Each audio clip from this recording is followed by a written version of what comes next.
تعلم على العلماء حتى تعرف الإسلام صحيحا. إن الحمد لله نحمده ونستعينه ونستغفره ونعوذ بالله من شرور أنفسنا ومن سيئات أعمالنا.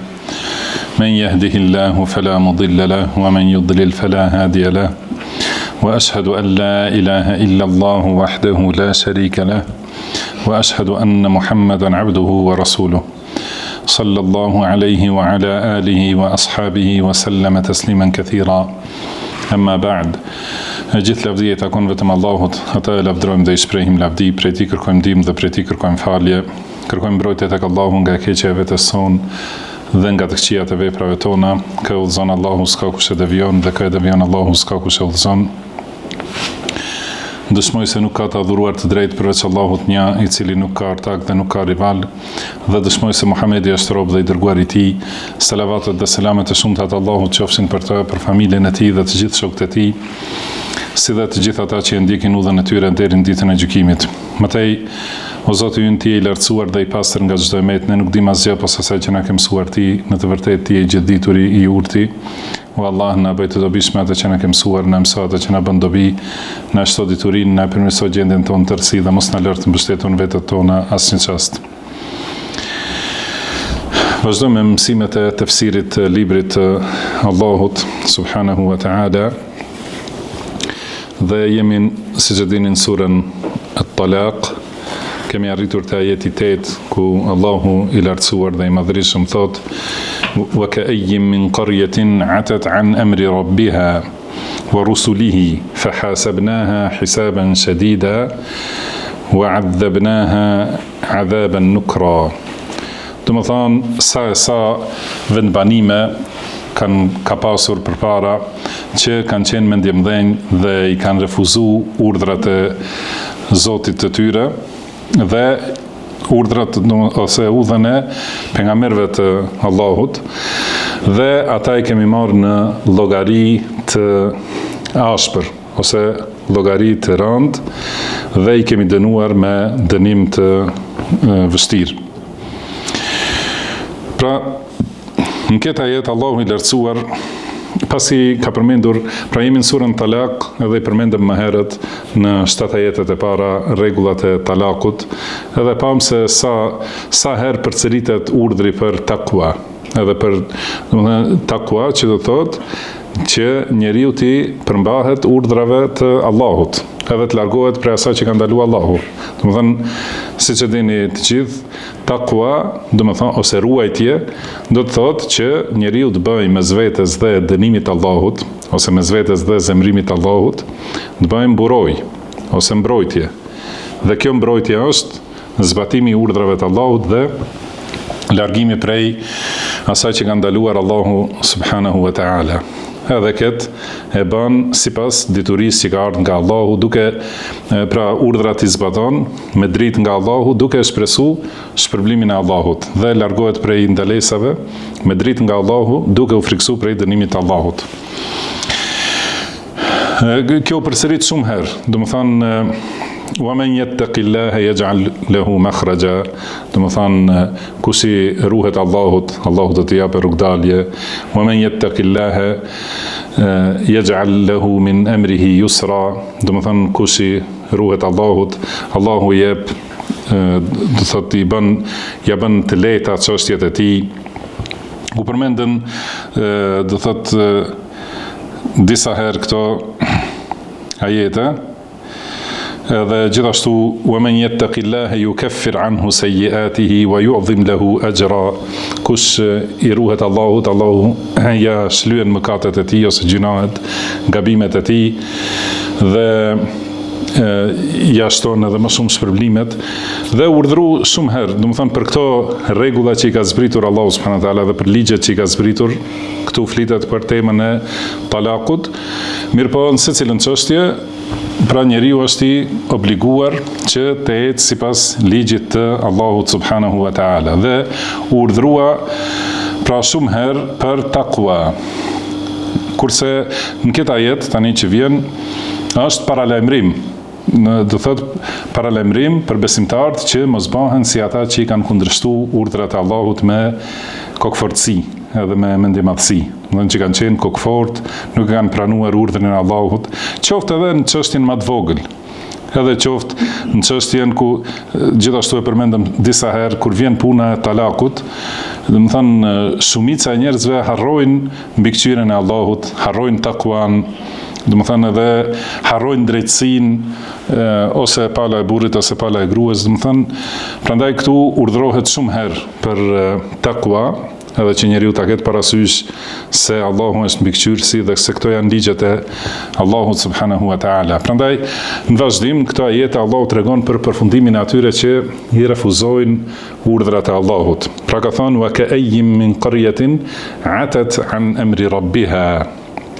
Domethënë shumë vendbanime, shumë qytete, fshatra në për histori, në për gjithë botën, kanë qenë që i kanë refuzuar urdhrat e Allahut me kokëfortësi dhe me mendjemadhësi. Nuk i kanë pranuar atë që ka urdhëruar Allahu dhe pejgamberët e Allahut.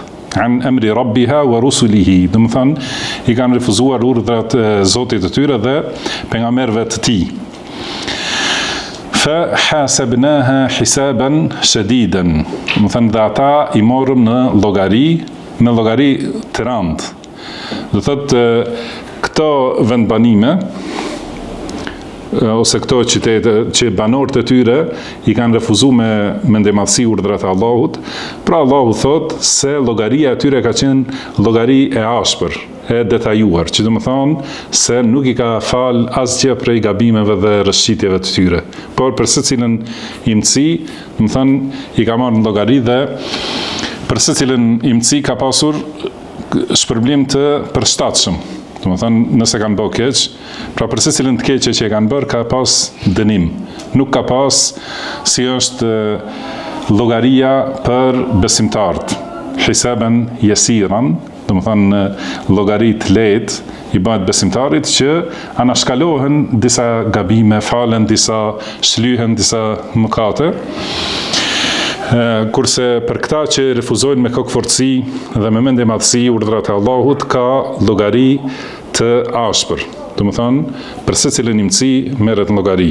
Do thotë mosbesimtarve nuk u anashkalohet ndonjë gabim, po për secilën edhe për siç përmenden dietarët, domethënë mendimi më i saktë se edhe mosbesimtarët, mushrikët, do thotë pyeten edhe për namazin që nuk e kanë falë, edhe për zakatin që nuk e kanë dhënë, edhe për çdo imësi prej mëkateve që i kanë, domethënë Ramazanin që se kanë agjëru, që s'kan bërë haxh, edhe pse sikur ti kishin bërë këto, nuk do të ishin pranuar prej tyre, sepse baza e pranimit të veprave, imani, nuk ekziston te ata. Mirë po pyeten gjithashtu edhe merren llogari dhe dënohen për këto.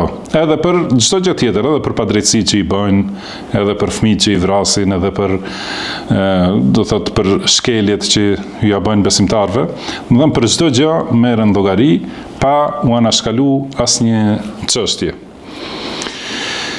Dhe kjo është se Allahu subhanahu wa taala është i gjithdijshëm për çdo imësi. Edhe Allahu është i gjithmëshirshëm dhe falë shumë. Dhe ka thënë Allahu se sikur ti kishte marrë njerëzit pra me dënim për secilën çështje që e bën, për secilin gabim që e bën, nuk do të kishte mbetur në fytyrën e tokës asnjë gjallësë. Domethënë nëse ishte dënu njeriu për të gjitha mëkatet që i bën. Dhe për këtë shkak këto vendbanime që banorët e tyre kanë qenë me kokëfortësi kundër urdhrave të Allahut dhe kundër pejgamberëve të Allahut, janë shkatru, domethënë nuk kanë mbetur në faqen e dheut në ato vende asnjë gjallësë. Edhe domethënë janë shkatruar të gjithë për shkak të mëkateve të shumta. Edhe si ka thënë Allahu subhanahu wa taala, wa kam ahlakna min al-quruni min ba'di Nuh, wa kafa bi rabbika bi dhunubi ibadihi khabiran basira. Domethënë sa gjenerata kemi shkatruar pas Nuhit. Edhe mjafton që Zoti yt është i gjithdijshëm dhe gjithshikues, që i di mësitë e të gjitha mëkateve të robërve të tij. Gjithashtu ka thënë Allahu, wa kam ahlakna min qaryatin batarat ma'ishataha fatilka masakinuhum lam tuskan min ba'dihim illa qalila wa kunna nahnu al-warithin. Do thotë ka njerëz shumë ose kemi shkatruar shumë vendbanime që kanë qenë, domethënë, me mendjemadhësi ose me të gjitha llojet e lukseve në jetesën e tyre, kurse tani vendbanimet e tyre kanë mbetur të pabanueshme, që nuk banon askush në to përveç se rradh, edhe ne jemi trashëgimtar të tokës. Domethënë çdo gjë i kthehet Allahut subhanahu wa taala. Dhe ka thonë, وَمَا كَانَ رَبُّكَ مُهْلِكَ الْقُرَى حَتَّى يَبْعَثَ فِي أُمِّهَا رَسُولًا يَتْلُو عَلَيْهِمْ آيَاتِنَا. Domethënë, Allahu nuk I shkatron vendbanimet derisa të dërgojë atyre të dërguar, që u lexon ajetet e Allahut, وَمَا كُنَّا مُهْلِكِ الْقُرَى إِلَّا وَأَهْلُهَا ظَالِمُونَ, dhe nuk kemi shkatruar asnjë vendbanim përveç se ato që kanë qenë banorët e atij vendi të padrejt, arrogant dhe mizor, domethënë. Gjithashtu ka thonë Allahu, وَكَأَيٍّ مِّن قَرْيَةٍ هِيَ أَشَدُّ قُوَّةً مِّن قَرْيَتِكَ الَّتِي أَخْرَجَتْكَ أَهْلَكْنَاهُمْ فَلَا نَاصِرَ لَهُمْ. Domethënë ka shumë vendbanime, ka pas shumë civilizime që kanë qenë më të fuqishme se qyteti yt, domethënë Mekja.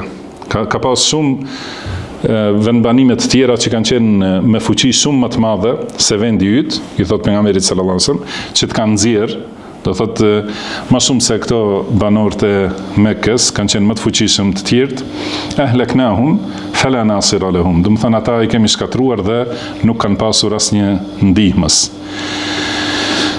Domethënë pra ky ajet fillon me këtë paralajmërim, pasi, si tham, pas urdhrave të shumt që besimtarët t'i përmbahen ligjeve të Allahut subhanahu wa taala, t'i zbatojnë urdhrat e Allahut, t'i praktikojnë rregullat dhe ligjet që I ka shpallur Allahu dhe të ruhen për asaj që ka ndaluar Allahu. Përndryshe, ka pasur vendbanime të tjera të shumta që kanë qenë domethënë refuzues me mendjemadhësi ndaj urdhrave të Allahut, edhe ky ka qenë përfundimi I tyre.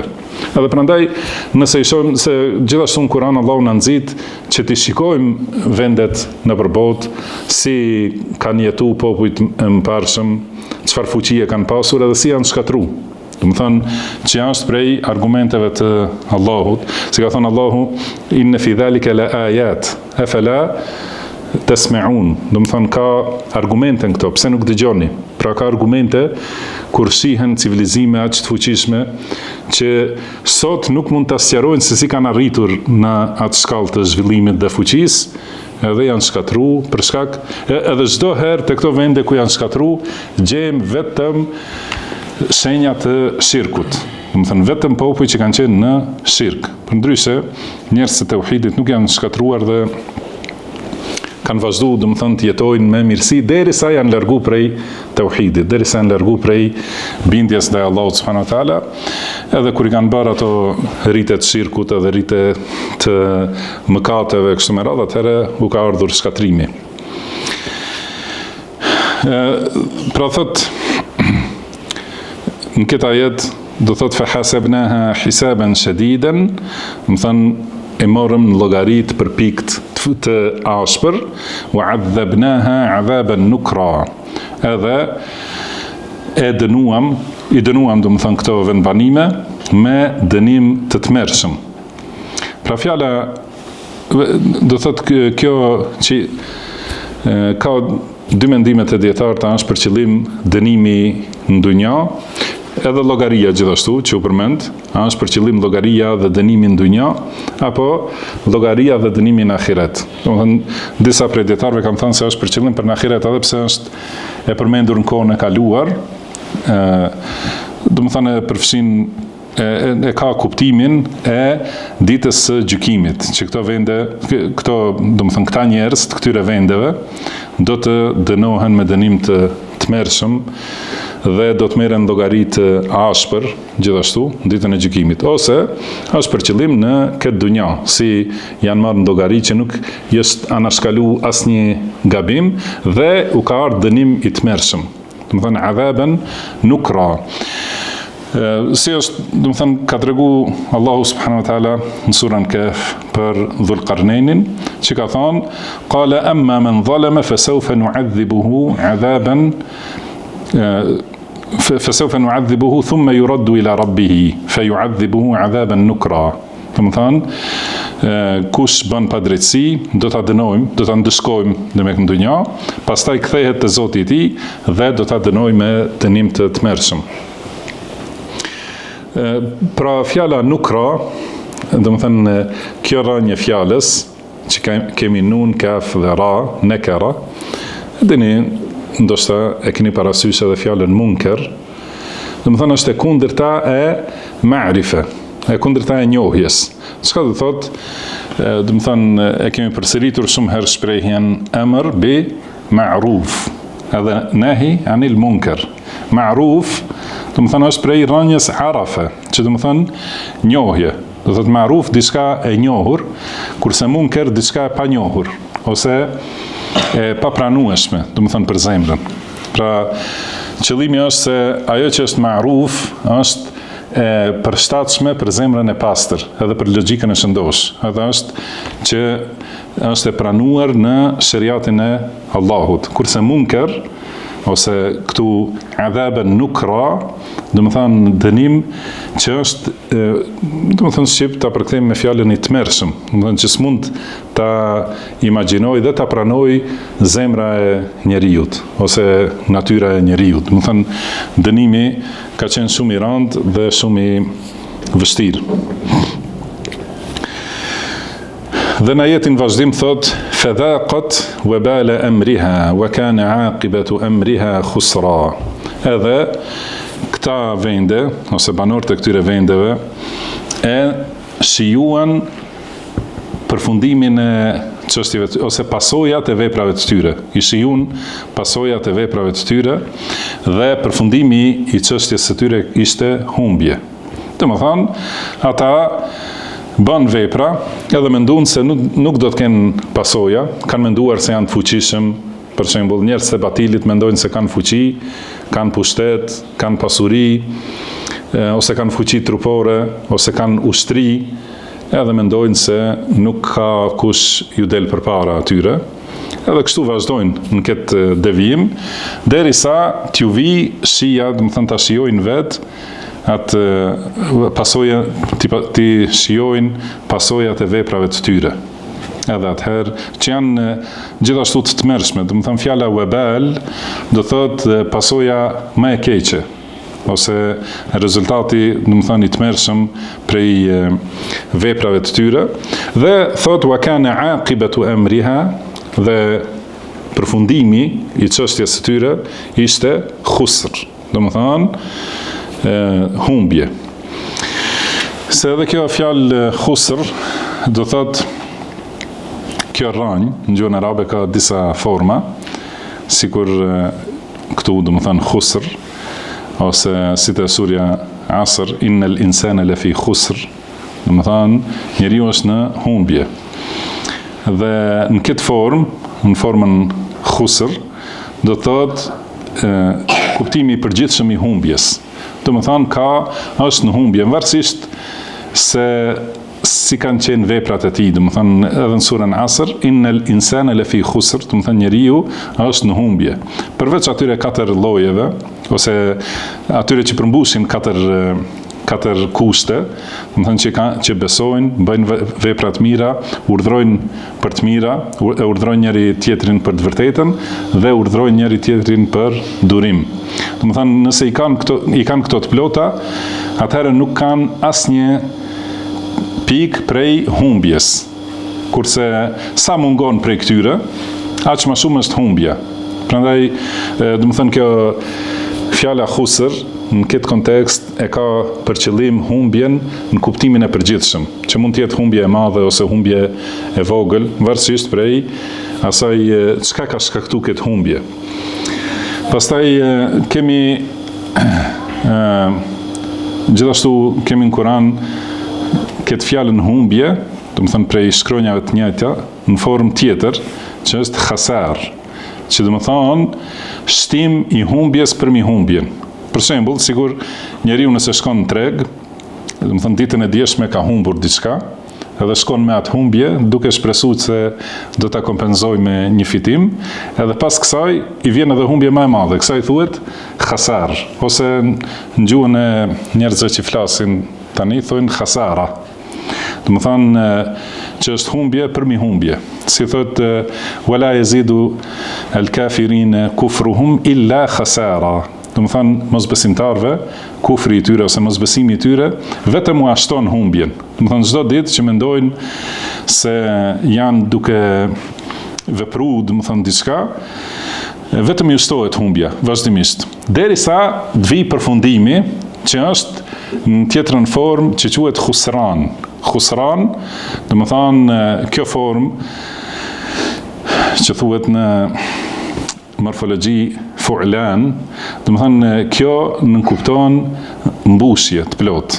Do të thonë pra humbja e plot, ku nuk ka asnjë fitim. Si ka thonë Allahu subhanahu wa taala për mosbesimtarët, janë ata që i kanë humbur, do të thonë në ahiret, familjet e tyre dhe pasuritë e tyre dhe veten e tyre. Do të thonë kanë humbur çdo gjë.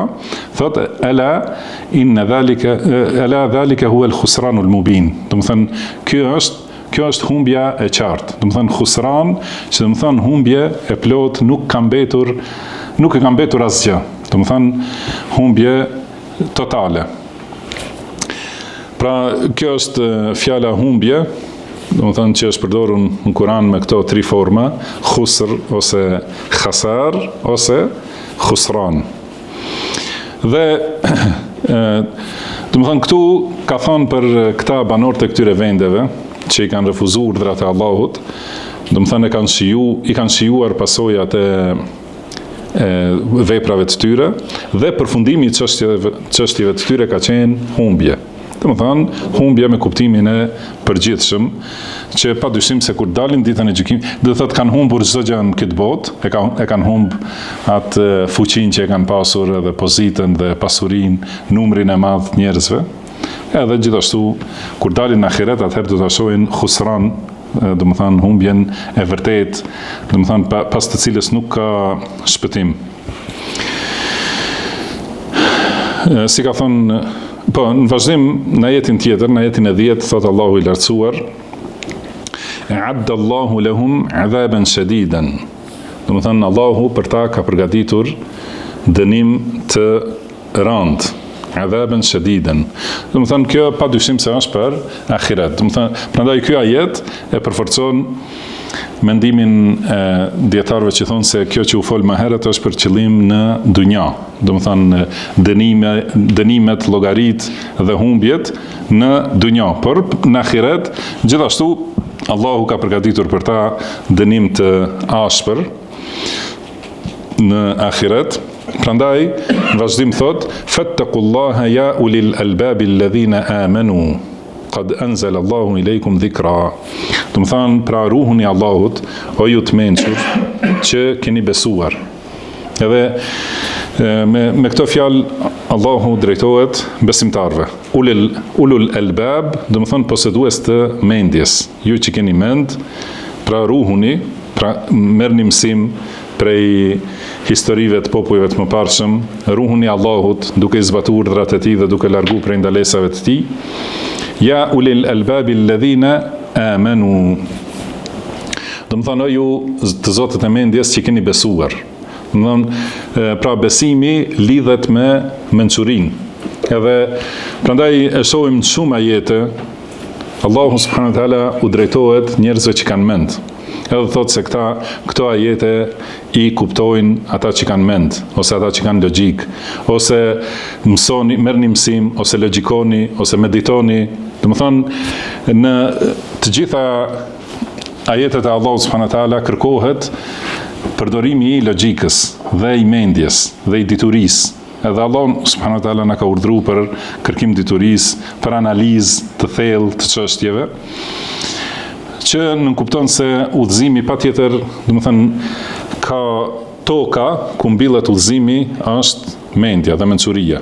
Nëse nuk ka mend, atëherë nuk ka mundësi të depërtojë aty udhëzimi i Allahut subhanahu wa taala. Dhe besimi, do të thënë imani, bazohet gjithashtu në mençuri.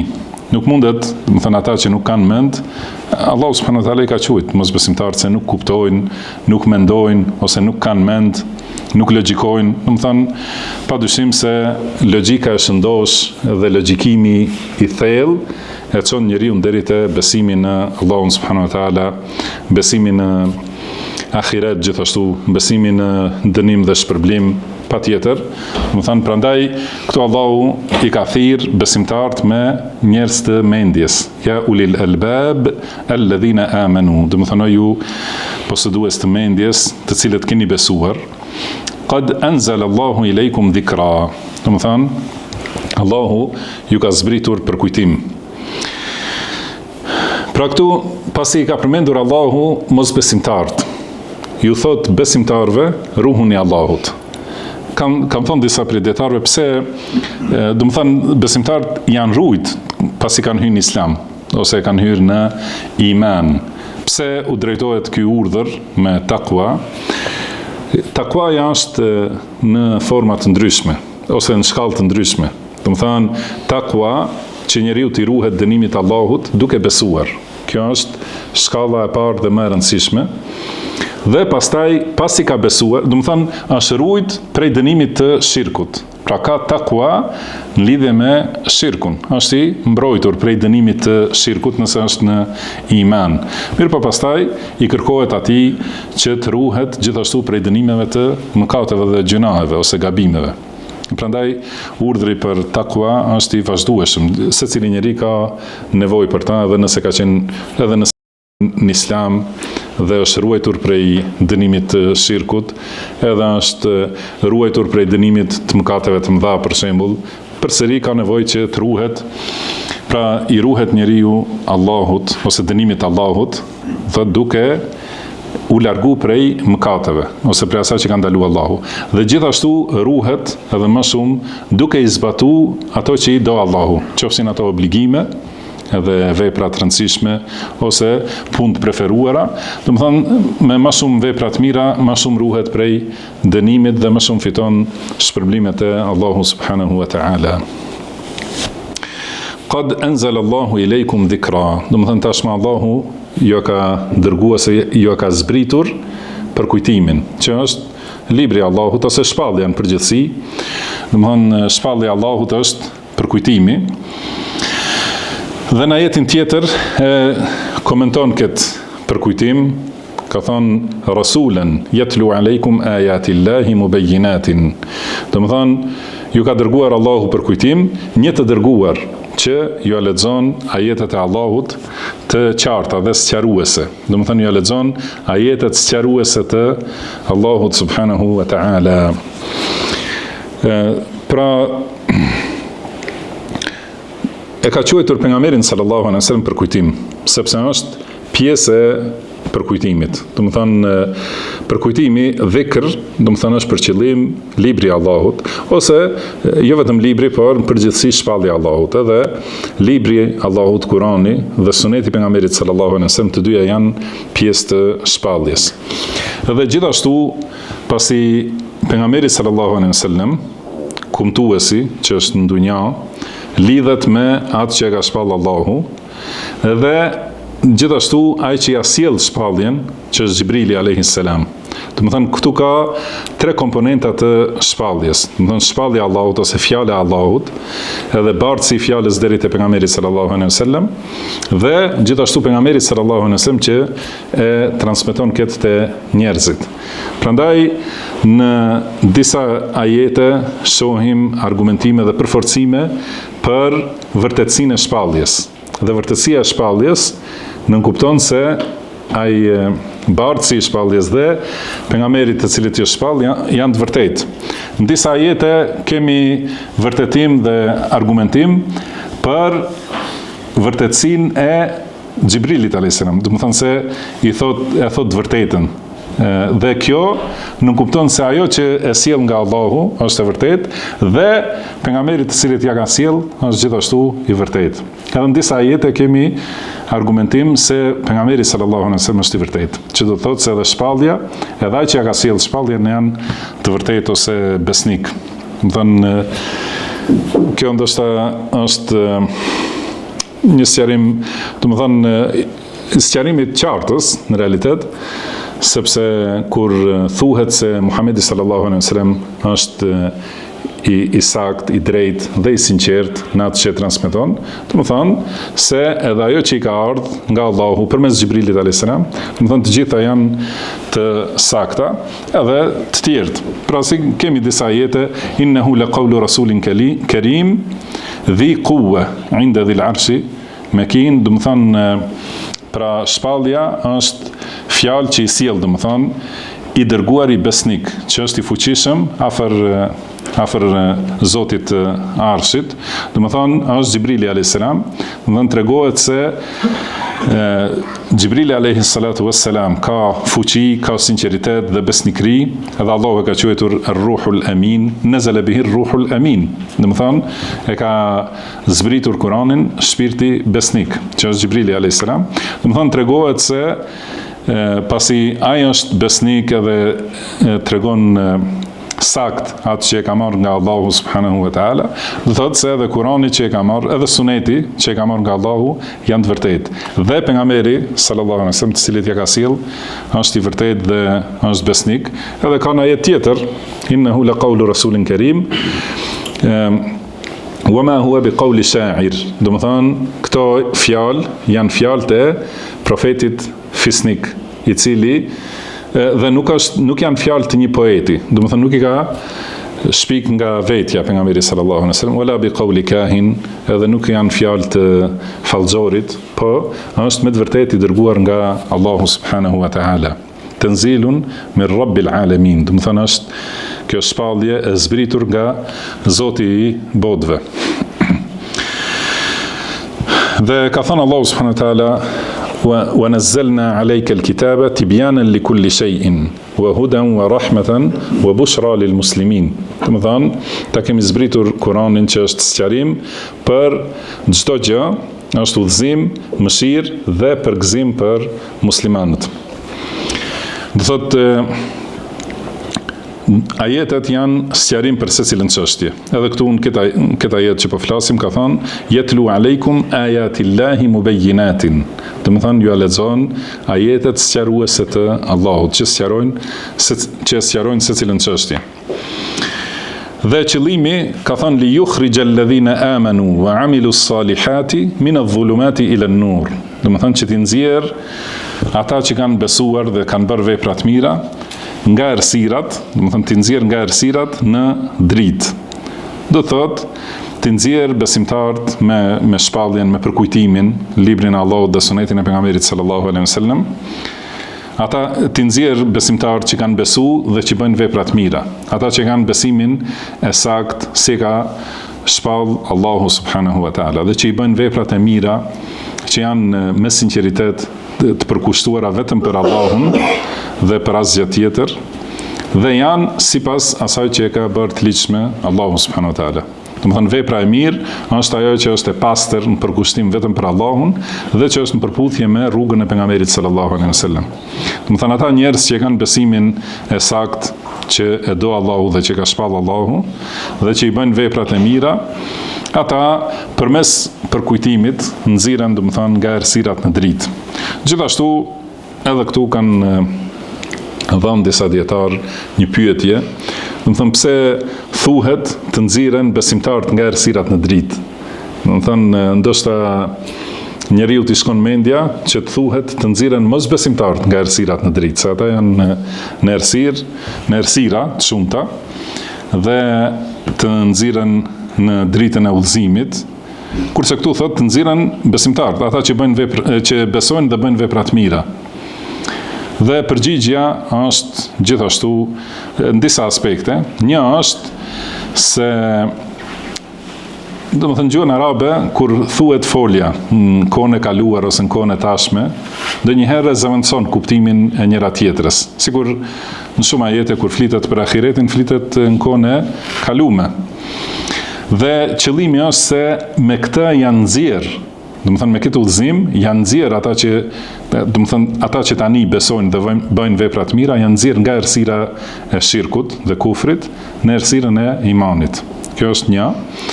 Dhe gjithashtu duke qenë besimtar, ka errësirave të tjera, errësira të mëkateve, errësira të epsheve, errësira të devijimeve. Prandaj errësirat janë përmendur në shumës. Do të thonë min adh-dhulumat, do të thonë prej errësirave, që është errësira e shirkut dhe kufrit, errësira e mëkateve, errësira e bidateve, errësira e dyshimeve, errësira e epsheve. Pra, me udhëzimin nga Allahu subhanahu wa taala, njeriu nxirret nga të gjitha këto errësira në dritën e rrugës së drejtë, dritën që ka shpallë Allahu subhanahu wa taala.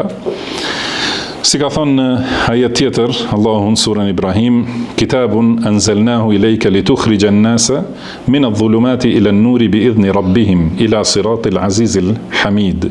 Do të thonë ky është libër që ta kemi zbritur ty, që ti nxjerrësh njerëzit nga errësirat në dritë me lejen e Zotit të tyre, ti nxjerrësh, do të thonë, në rrugën e të gjithë pushtetshmit, të lavdishmit, Allahu subhanahu wa taala. Po ashtu ka thënë Allahu, wa kadhalika awhayna ilayka ruhan min amrina ma kunta tadri mal kitabu wala al iman. Do të thonë ne ta kemi shpallur këtë shpalljen që është shpirt ose jetë prej urdhrave tonë, dhe ti nuk e dije më përpara se çka është libri dhe çka është imani, walakin ja'alnahu nuran nahdi bihi man nasha. Mirpo këtë kemi bërë dritë me të cilën e udhëzojmë këtë duam, man nasha min ibadina. Do të thonë këtë duam prej robërve tanë, wa innaka latahdi ila siratin mustaqim, dhe ti udhëzon në rrugën e drejtë. Pra ky është qëllimi i nxjerrjes së njerëzve në përgjithësi nga errësira e kufrit në errësirën e imanit, dhe nxjerrjes së besimtarëve që besojnë dhe bëjnë vepra të mira nga të gjitha llojet e errësirave të tjera në dritën e shpalljes dhe udhëzimit. Dhe ka thonë, wa man yu'min billahi wa ya'mal salihan yudkhilhu jannatin tajri min tahtiha al-anhar. Do të thonë, kush beson në Allahun dhe bën vepra të mira, do të thonë kush beson me akide të pastër, të drejtë, sipas Kuranit dhe Sunetit, dhe sipas kuptimit të sahabeve, dhe bën vepra të mira që janë të pastra me përkushtim të sinqert ndaj Allahut, dhe janë sipas rrugës së pejgamberit sallallahu alaihi wasallam, kush i bën këto, atëherë Allahu atë e fut në xhenete, poshtë të cilave rrjedhin lumenj. Do të thonë është qëllimi, pra xheneti është i atill që është i mbuluar me pemë. Do të thonë ato pemët e mëdha që e ka përshkruajtur pejgamberi sallallahu alaihi wasallam, në hijen e një peme udhton kalorësi më i shpejt për 100 vjet dhe nuk mund ta kaloj, do të thonë hijen. Edhe ato drum dhe pemë janë të shpeshtë, do të thonë janë të shpeshta, edhe kurorat e tyre mblidhen, do të thonë, prandaj fjala xhenne, do të thonë e mbuluar. Do të thonë që nuk shihet toka nga mbulimi i pemëve, dhe poshtë këtyre kurorave të pemëve, do të thonë rrjedhin lumenj. Yudkhilhu jannatin, nga errësirat e shirkut në dritën e imanit. Po. Dy errësirat e shirkut në errësirën e imanit. Po, në dritën, do të thonë, është e qartë, do të thonë prej errësirës shirkut në dritën e tauhidit, edhe prej errësirës kufrit në dritën e imanit, prej errësirës mëkateve në dritën e bindjes ndaj Allahut, prej errësirës epsheve, do të thonë në dritën e ndjekjes udhëzimit, prej errësirës dyshimeve në dritën e pastërtisë udhëzimit dhe qartësisë rrugës së drejtë. Dhe kush beson në Allahun dhe bën vepra të mira, e përmirësoni këta, ose e shkruani aty. Do thot, kush beson në Allahun dhe bën vepra të mira, Allahu e fut në xhenete në për cilat rrjedhin lumenj, ose poshtë të cilave rrjedhin lumenj, khalidina fiha abada, ku do të jenë përgjithmonë pa ndërprerje. Qad, do të thënë që nuk dalin asnjëherë prej xhenetit. Ai që hyn xhenet nuk del asnjëherë prej tij. Qad ahsana Allahu lahu rizqa. Edhe Allahu atij i ka dhënë furnizim të mirë. Pra, ai që ose furnizim të bukur, të mrekullueshëm. Do të thënë ai që hyn në xhenet e ka furnizimin e plot nga Allahu subhanahu wa taala, si në banimit ose banesat e tij të mrekullueshme, pallatet, edhe ushqimet e lloj-llojshme, që janë çdo herë më të mira se ato paraprake, se kur thonë banorët e xhenetit kemi ngrënë kështu ushqim të këtill, kur ta provojnë e shohin se është më i mirë se ai që ka qenë më herët. Edhe të gjitha këto janë furnizim nga Allahu subhanahu wa ta'ala. Pastaj në ajetin e fundit kësaj sure ka thënë Allahu i lartësuam, Allahu alladhi khalaqa sab'a samawatin wa min al-ardi mithlahunna yatanazzalu al-amru baynahunna lita'lamu anna Allaha ala kulli shay'in qadir wa anna Allaha qad ahata bi kulli shay'in ilma. Do të thonë Allahu është ai që ka krijuar 7 qiej dhe prej tokës gjithashtu. Edhe mes tyre zbresin urdhrat e Allahut, që ta dini se Allahu është i gjithfuqishëm për çdo gjë dhe se Allahu ka përfshirë me diturinë e tij gjithçka. Pra Allahu ka kriju 7 qiej, që janë njëri mbi tjetrin. Si ka thënë gjithashtu Allahu në shumë vende tjera të Kuranit, ka thënë thumma stawa ila as-sama'i fasawwahunna sab'a samawat, do të thonë pastaj Allahu ju drejtu qiejve dhe i bëri ose i drejtoi 7 qiej, do të thonë njërin mbi tjetrin. Dhe po ashtu ka thënë Allahu alladhi khalaqa sab'a samawatin tibaqa, do të thënë Allahu është ai që ka krijuar 7 qiej një mbi një, do të thonë si kat, pra mbi njëri tjetrin. Po ashtu ka thënë faqadahunna sab'a samawatin fi yawmayn. Edhe Allahu i ka caktuar ose i ka kryer 7 qiej në brenda 2 ditëve. Wa auha fi kulli sama'in amraha. Edhe në secilin qiell Allahu e ka shpallur urdhrin, do të thënë për të. Wa zayyana as-sama'a ad-dunya bimasabiha wa hifdhan, dhe e kemi zbukuruar qiellin e dunjas ose qiellin më të ulët, e kemi zbukuruar me yje ndriçues dhe i kemi bërë ato mbrojtje, do të thënë prej shejtanëve. Dhalika taqdirul azizil alim, do të thënë ky është caktimi dhe krijimi i të gjithë pushtetshmit të gjithdijshmit. Pra këto qiej, edhe këtë qiellin që e shohim me këtë madhështi dhe fuqi, edhe yjet që i ka renditur Allahu subhanahu wa taala në të, që i ka bërë edhe zbukurim dhe i ka bërë udhëzim, gjithashtu dhe mbrojtje prej shejtanëve. Do thotë gjitha ato janë argumente për fuqinë e Allahut subhanahu wa taala. Dhe këtu Allahu ka thonë në fillim, Allahu alladhi khalaqa sab'a samawat, do të thënë Allahu ka krijuar 7 qiej. Dhe kjo përmendet shumë herë në Kur'an, do të thënë tregohet me këtë numër të qartë, 7 qiej, dhe disa imtësi për to janë sqaruar në hadithe. Ka treguar pejgamberi sallallahu alaihi wasallam sa është trashësia e secilit qiell dhe sa është distanca prej një qielli deri te qielli tjetër. Kështu, do të thonë, duke qenë njëri mbi tjetrin deri te qielli i 7, dhe mbi qiellin e 7 është kursia dhe mbi kursien është arshi dhe mbi arshin është Zoti i gjithëpushtetshëm subhanahu wa taala. Por toka përmendet në Kur'an, do të thënë në shumicën e ajeteve përmendet në njëjes. Dhe në këtë ajet ka thonë wa min al-ardi mithlahunna. Do të thënë edhe prej tokës ka krijuar njësoj. Dhe disa dietar thonë se është për qëllim njësoj në formë ose mënyrën e krijimit. Por më sakta është shumica e dietarëve thonë se këtu njësoj është për qëllim numri. Do të thonë njësoj si 7 qiej ka krijuar edhe 7 toka. Edhe kjo është mendimi më i saktë. Pastaj ka thonë Imam Ibn Kathir rahimahullah, do thotë këto ka pastaj prej atyre që kanë thonë se është për qëllim 7 toka, ka ikhtilaf ose ka mendime ndryshme, a janë ato gjithashtu si kate njëra mbi tjetrën, apo janë toka, do të thënë, vendet ndryshme. Dhe edhe këtu mendimi më i saktë është se janë ato toka njëra mbi tjetrën. Do më thënë si katë, sikur qiejt që janë përmendur, gjithashtu edhe tokat. Dhe gjithashtu çështja tjetër është, a ka hapësirë mes këtyre tokave?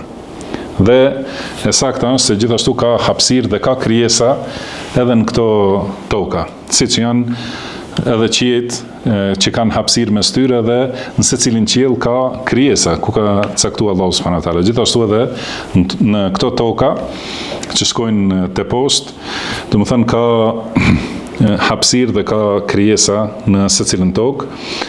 Edhe kjo që janë tokat njëra mbi tjetrën e vërteton hadithi i pejgamberit sallallahu alaihi wasallam, që ka thënë la ya'khudhu ahadun shibran min al-ardi bighayri haqqihi, domethënë çdo kush që merr një plumb tokë pa drejtësisht, domethënë uzurpon një plumb tokë prej dikujt pa drejtësisht, thotë tawaqahu Allahu ila 7 aradina yawm al-qiyamah. Domethënë Allahu dënon, domethënë duke mbulu me 7 pal tokë, domethënë ose 7 kat tokë në ditën e gjykimit. Domethënë 7 kat që janë nënat plumb që e ka marrë padrejtësisht, edhe gjithashtu ato kat të tjera janë që shtypin dhe me to dënohet në ditën e gjykimit. Dhe këto, pasi ka përmendur Allahu këto krijesa, ka thonë yatanazzalul amru bainahun. Do të thonë zbret urdhri i Allahut mes tyre. Do të thonë nga qielli i 7 deri në tokën e 7 më të poshtme, do të thonë zbret urdhri i Allahut mes të gjitha këtyre për secilën krijesë, për secilën gjendje të këtyre krijesave madhështore. Pra zbretu urdhri i Allahut nga qielli dhe në secilin qiell dhe në secilën tokë. Pra kjo padyshim është një pjesë e përshkrimit të madhështisë së Allahut subhanahu wa taala. Edhe gjitha këto janë argument se Allahu është lart mbi krijesat e tij, është mbi qiejt e tij, mbi arshin, si është përmendur në mënyrë të drejtë për drejtë në Kur'an, Ar-Rahmanu 'ala al-'arshi istawa, do të thënë i gjithëmëshirshmi që ndron mbi arsh. Edhe gjitha këto argumente që tregojnë se urdhrat edhe çdo gjë që do Allahu ta dërgoj, përmendet se zbret nga Allahu. Do të thënë Allahu e ka zbritur librin, i zbret urdhrat, do thotë si janë në shumë ajete, do të thonë se çdo gjë që përmendet se vjen nga Allahu, përmendet zbritje. Do të thonë zbret nga Allahu në secilin qiell dhe në secilin tokë, zbret nga Allahu subhanahu wa taala, që do të thonë se Allahu është mbi të gjitha ato. Edhe kjo patjetër se duhet ta bëj njeriu që të mendoj, edhe besimtari edhe mosbesimtari, mendoj për madhështinë e Allahut. Ai që i ka krijuar këto qiell dhe këtë tokë, që e shoh, ose këtë qiell, ne e shohim qiellin më të ulët dhe tokën më të lartë. Do të thënë, kurse tokat që janë poshtë kësaj nuk i kemi pa, edhe qiejt që janë mbi qiellin e dunjas nuk e kemi pa. Mirë po kur i shohim këto, do të thënë patjetër duhet që përfundimi i logjikës shëndosh të jetë se këto i ka kriju i gjithdijshmi, i gjithfuqishmi. Pra duhet patjetër të ketë fuqi absolute, ai që i ka renditur dhe që i ka vendosur në këtë mënyrë të përsosur, edhe të ketë dituri absolute. Do të thënë dituri pa asnjë mungesë. Prandaj për shembull Nuhi alayhis salam i ka thonë popullit të tij, alam tarau kayfa khalaqa Allahu 7 samawatin tibaqa. Do të thënë nuk e shihni si ka kriju Allahu 7 qiell. Thotë mendoni për fuqinë e Allahut, pra kur i shihni këto krijesa madhështore. Prandaj këtu në këtë ajet, pasi ka përmendur këto, ka thonë li ta'lamu anna Allaha ala kulli shay'in qadir. Do të thënë që ta dini se Allahu është i fuqishëm për çdo gjë, ose është i fortë dhe i gjithfuqishëm për secilën krijesë dhe për çdo vepër. Wa anna Allaha qad ahata bi kulli shay'in ilma, dhe Allahu ka përfshi çdo gjë me diturinë e tij. Pra nuk mungon asnjë çështje prej diturisë së tij subhanahu wa ta'ala. Ky ajet tregon se këto krijesa që i ka kriju Allahu janë me këtë qëllim. Do të thënë kur fillon këtu me shkronjën lam, do të thënë li ta'lamu. mund të ketë kuptim, si thonë dietarët e tefsirit, mund të ketë lam kuptim të shkakut ose arsyes. Do të thonë i ka krijuar që ta dini. Ose mund ta ketë kuptimin e urdhrit, li ta'lemu, do të thonë ta dini. Pra pasi Allahu ka krijuar këto, e keni obligim ta dini se Allahu është i gjithfuqishëm për çdo gjë dhe se Allahu ka përfshirë me diturinë e tij gjithçka. Edhe kjo, do të thënë kjo ajet tregon për sosmërinë e të gjitha cilësive të Allahut subhanahu wa taala. Do të thënë fuqia e tij, pra u përmend një herë krijimi, do të thënë fuqia e tij duhet fuqia e tij absolute gjithëpërfshirëse për çdo gjë, do të thënë i përfshin shumë prej cilësive të Allahut. Edhe dituria e tij gjithëpërfshirëse, po ashtu përfshin shumë cilësi, do të thënë se Allahu është i përsosur në secilin aspekt. Prandaj ai është meritor për të gjithë adhurimin. Prandaj Allahu ka thënë: "Wa ma khalaqtul jinna wal insa illa liya'budun." Pra nuk i kam krijuar xhinët dhe njerëzit përveç se që të më adhurojnë vetëm mua, me veçim, do të thënë duke e veçuar Allahun me adhurim. Dhe do thotë se njeriu është i krijuar dhe të gjitha krijesat janë të krijuara për këto dy qëllime, që ta njohin Allahun, të dinë cilësitë e Allahut, dhe dituria për cilësitë e Allahut është dituria më fisnike dhe më e vlefshme, pra njohja e cilësive të Allahut subhanahu wa taala, dhe njohja e cilësive të Allahut domosdoshëm patjetërson që njeriu të adhurojë vetëm Allahun subhanahu wa taala dhe mos i shoqërojë atij në adhurim asgjë. Edhe ky është përfundimi, do të thënë ky ajet është i lidhur me ajetin që thotë se është njeriu i krijuar vetëm që ta adhurojë Allahun, edhe ai gjithashtu është i lidhur me këtë, sepse vetëm emri Allah, si ka thënë Abdullah ibn Abbas radhiyallahu anhuma, është dhul uluhiyya, do thotë poseduesi i hynis, ose ai që posedon të gjithë hynizimin. Dhe kjo do të thonë se atij i takojnë të gjitha cilësitë e përsosmërisë, dhe për këto meriton që vetëm ai të adhurohet subhanahu wa taala. Do të thonë, kemi thënë edhe tjera herë se tauhidi nuk është vetëm urdhër ligjor, vetëm në aspektin ligjor, shariatik, po është realitet i patjetërsueshëm, i pandashëm i krijesave. Pra nuk ka asnjëherë asnjë arsyetim që dikush të adhurojë tjetër kënd përveç Allahut subhanahu wa taala. Do thënë prandaj nuk është e mundshme që të ketë ndonjëherë ndonjë shariat leje për të adhuruar tjetër kënd përveç Allahut. Do thënë se ajo është diçka e pandashme prej realitetit ekzistues. Nuk mund të adhurohet askush përveç Allahut subhanahu wa taala. Pra që njerëzit ta dinë se Allahu është i gjithfuqishëm, i gjithdijshëm, dhe atij takojnë cilësitë e përsosmërisë, dhe atij takon i gjithë adhurimi, nuk ka të adhuruar të drejtë përveç atij subhanahu wa taala. Me surën At-Talaq, dhe lutim Allahun që të na japë sukses për çdo gjë që do ai dhe që është i kënaqur me të. Ne lutim Allahun për besim të drejtë dhe vepra të mira të pranuara. E lutim Allahun që të na japë të na bëjë të dobishme atë që na ka mësuar, të na mësojë atë që na bën dobi, të përmirësojë gjendjen tonë në tërësi dhe mos na lërë të mbështetur në vetët tona asnjë çast. Wallahu a'lam wa sallallahu wa sallama ala abdihi wa rasulihi nabiyina Muhammad. سبحانك اللهم وبحمدك أشهد أن لا إله إلا أنت أستغفرك وأتوب إليك وآخر دعوانا أن الحمد لله رب العالمين. آمين.